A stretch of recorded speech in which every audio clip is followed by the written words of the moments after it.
It's May already, so that means it's time to share with you which decks I'm going to be using this month.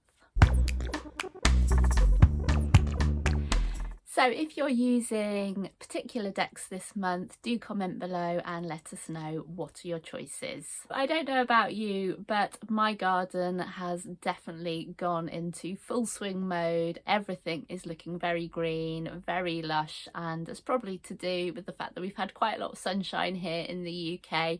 And I think this outdoor greenery has definitely inspired the decks that I've chosen this month. You will notice there is definitely a heavy influence of nature and greenery, and I just feel very drawn to that at the moment. So let's take a look and see which decks have made it to my May list. The main tarot deck I'm going to be working with this month is the Forest of Enchantment Tarot. Now, you may remember this was a deck I was using back in March, and I've decided to return to this deck for a couple of reasons. One, it is nature-based. It is very green, and so it satisfies this urge and this feeling of being drawn to kind of greenery and nature. The other reason is this card here, which is the White Heart, and I spoke about this before. So this is the full card, and it feels very symbolic to where I am in my life right now. And some of you may remember I was recently made redundant, and for me, I do feel a little bit like the White Heart now, stood at the edge of the forest and not knowing what's to come as I enter the forest and I take the next steps of my life and where it's going to lead. And so for me, this deck is a beautiful metaphor for kind of where I'm currently at. And in addition to that, this deck, and I can't remember if I spoke about this before, has this wonderful, very simple two-part spread where you take the White Heart card, so the full card, and you take the Wide World card, and these are significator cards representing who you are at the beginning of the day before you enter the forest and who you are as you exit the forest. And what we're invited to do is to pull a card for each one and to see what the day holds. So a little bit like a 3-card spread where we can sort of see how the day is going to pan out. Now, we are invited to just look at this one in the morning, so our full card, our White Heart card, and then we can look at this one in the evening, or we can look at both of them in the morning. And if we don't like what we see, and I'm pretty sure if we ended up with the 7 of Challenges, we might want to do something about that during the day so we don't end up with the fate of this card. And I just think that's a really simple and effective way of doing a daily reading. And thinking about this, I think you could probably take the same idea with any deck, taking the Fool and the World card, and to use them as guidance as to how your day might pan out. I haven't actually done it with another deck, but I'm definitely interested in trying this with another Rider-Waite-Smith style deck. And if you've ever tried that with another deck, do comment below. So in keeping with the greenery and natural feel and forests and kind of ancient wisdom, I have paired the Forest of Enchantment Tarot with Celtic Spirit Oracle and the Tree Wisdom cards. The Celtic Spirit Oracle has always felt like a spring deck to me, and I think that's probably down to the fact that it is very green and there's a lot of images to do with nature. And for me, the Tree Wisdom cards, it just seemed to make sense pairing a tree deck with a forest deck. Visually, I also think these decks work wonderfully together in terms of their colour palette and even kind of illustrative style. Not so much this deck, but these are quite simple, inky, watery drawings, as are these.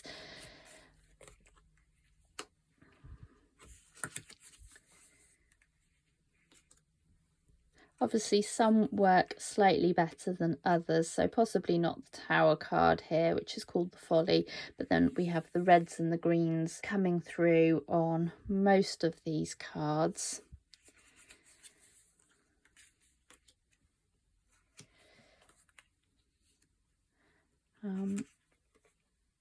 Yeah, I just feel they work really beautifully together.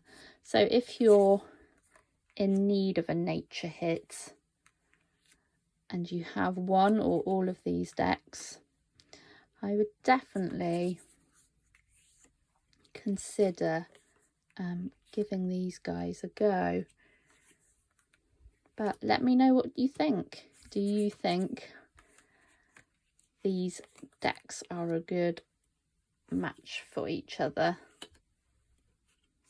I definitely think so. Now, very excitingly, if you're a fan of either of these decks, you might like to know that there are additional decks coming out by the people that have created them. In my pre-release decks of 2025 video, I did actually mention that the Forest of Enchantment is now due to have an Oracle deck coming out. I can't quite remember when it's coming out, but I'll pop that up on the screen, and it is available for pre-order. And in the same vein, after I did that video, I discovered that they are bringing out a Celtic Spirit Tarot deck. And that, I believe, is coming out in November, but again, it's available for pre-order. I'm super excited about both of these decks coming out, and I think it would be nice to expand my collection, and it may be that I would reverse it, so I'd work with the Celtic Spirit Tarot with the Forest Oracle, or I might just pair like for like. Whether I'll get these decks straight away, possibly not, because I've got some other decks which are probably higher up on my wish list, but they're definitely on the list for consideration. Now, a video about my decks for the month wouldn't be complete without mention of a Season of the Witch deck, and those of you that have been following me will know that I'm a big fan of this series.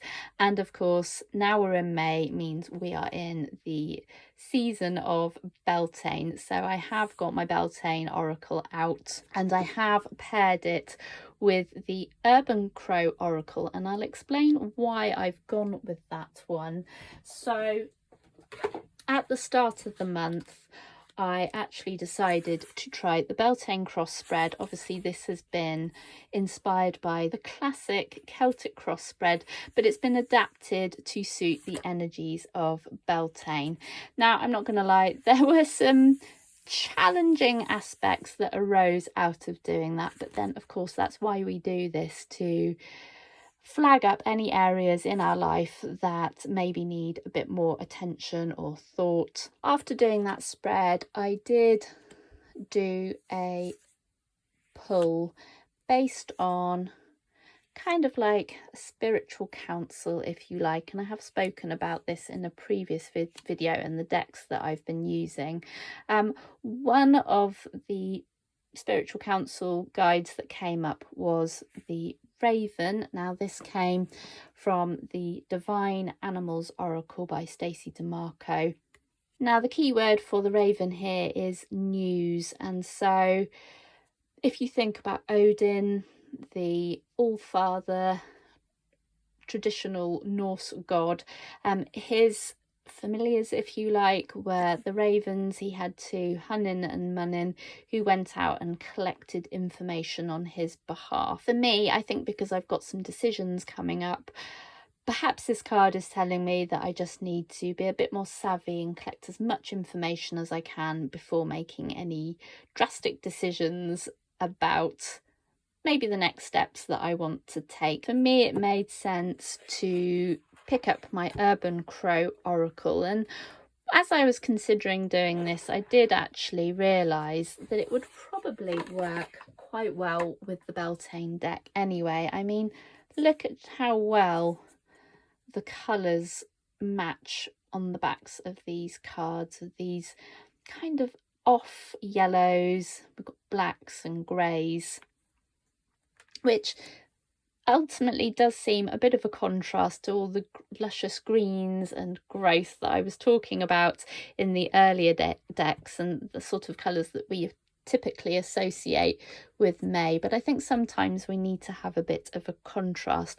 So the previous decks I was showing, them are my morning decks, and these I'm using as evening reflection decks. With the Beltane deck, I'm really using this as a card to sort of sum up the day, lessons learnt, key message from the day.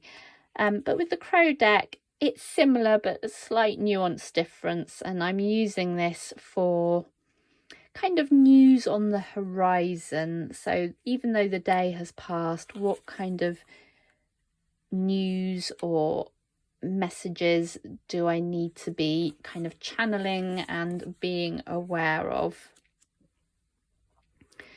And actually they've worked really well together, because obviously they do have slightly different energies to them. So actually these two look really beautiful together with those fiery reds and oranges. And obviously, even though May is a time of great greenery, the Festival of Beltane is one of the fire festivals, and I think that's why this deck has more fiery colours in it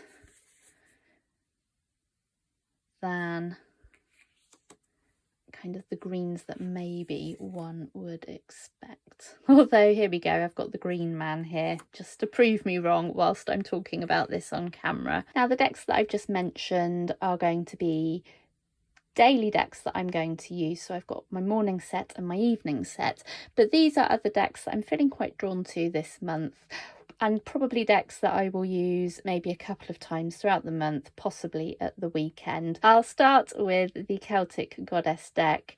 This is,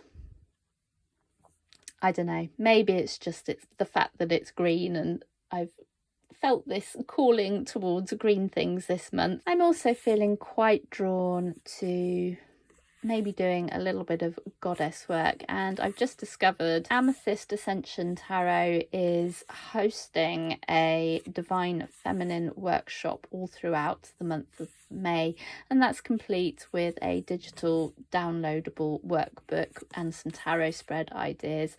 Now I'm not gonna promise to commit to that, because every time I decide I'm going to get involved with these things I end up not doing it, but now I'm aware of it, I think it's something that I'm going to come back to and then do it when I'm have a time when I know I can fully commit to doing it. One weekend I'm going to sit down with this deck and really get to grips with these goddess energies. Similarly, I'm feeling I need some time with the Rooted Woman.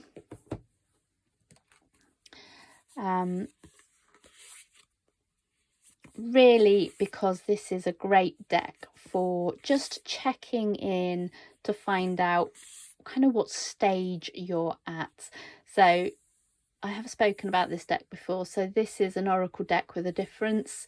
It's split into 3 suits, and you can almost read it like tarot, with the intention to find out where you're at on your heroine's journey, and it will tell you the type of journey you're on, the people that are there to help you, and kind of energies that you need to embody to help you navigate that particular stage. And I just feel a little bit of that wisdom is needed. And finally, simply because this is a new deck to me, I opened this with you in my last video. This is one of my reward decks. So I'm just really keen to christen it. There are some spreads in this booklet that I'm quite keen to give a go. And again, it sort of is just another way of assessing kind of where I'm at. Just while we're on camera, I've kind of just been wondering how well these decks would work together.